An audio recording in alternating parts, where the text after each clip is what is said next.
का नस्तईन पूरी कौम को, तमाम इंसाफियंस को मुबारकबाद। हम बनी गाला के बाहर खड़े हैं और अल्हम्दुलिल्लाह इस घर की जो खातून खाना है बुशरा बीबी एहलिया इमरान खान अल्हम्दुलिल्लाह अडियाला से जालिमों के चुंगल से आज़ाद होकर अपने घर वापस आ गई हैं। तो आप सबको मुबारकबाद और शुक्र अल्हम्दुलिल्लाह। मैं कहूँगी आज बहुत ही बड़ा दिन है इंसाफियंस के लिए, हम सब के लिए, तमाम कारकुनान के लिए, पाकिस्तान तहरीक इंसाफ के अहदेदारान के लिए और उन लोगों के लिए पाकिस्तान में जो इंसाफ का बोलबाला होता देखना चाहते हैं, इसलिए इस इंसाफ की तहरीक के साथ खड़े हैं।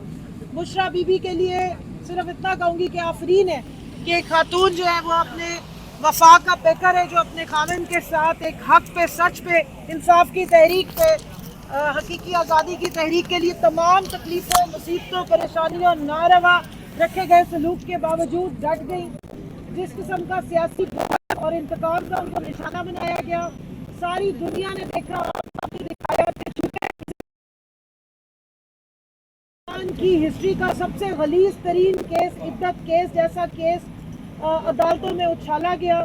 जिसका सबर हौसले से ना सिर्फ बुशरा बीबी, उनके पूरे खानदान ने मुकाबला किया। उसके बावजूद कि वो वहाँ से बाइज्जत बरी हो गई तो एक और झूठा केस बना दिया गया। अडियाला जेल से बाहर लाए बगैर उन पर झूठी FIR काटी गई और दोबारा तोशाखाना 2 के नाम से केस बनाए, अलकादर ट्रस्ट के नाम से केस बनाए और उनको इलेक्शन से पहले जो है वो लंबी लंबी सजाएं दी गई, लेकिन अभी पिछले 1 महीने में रात को 2 बजे 3 बजे कैमरे के साथ बॉडी सर्च के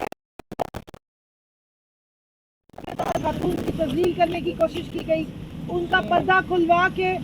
बालों की सर्च करने की कोशिश की जाती थी, ये कह के कि जी इधर से कोई वेपन ऑफ मास डिस्ट्रक्शन निकलेंगे। ये सब इसलिए किया जा रहा था। कमरे में उनको मैट्रेस ऐसा दिया गया जिसके ऊपर पानी डाल दिया जाता था ताकि एक इबादत गुजार खातून है, उनके कपड़े नापाक होने का खौफ होता है, लेकिन उनको इस तरह का मैट्रेस दिया जाता था। कमरे में चूहे छोड़े गए कि किसी तरह खौफजदा होंगी और चीखें मारेंगी और फिर उसके बाद वो इमरान खान को तोड़ने में शायद कामयाब हो जाएंगे। लेकिन आफरीन है कि एक खातून, एक इबादतगार खातून होते हुए भी सियासी बुग़्ज़ का, अनाज का डट के मुकाबला किया।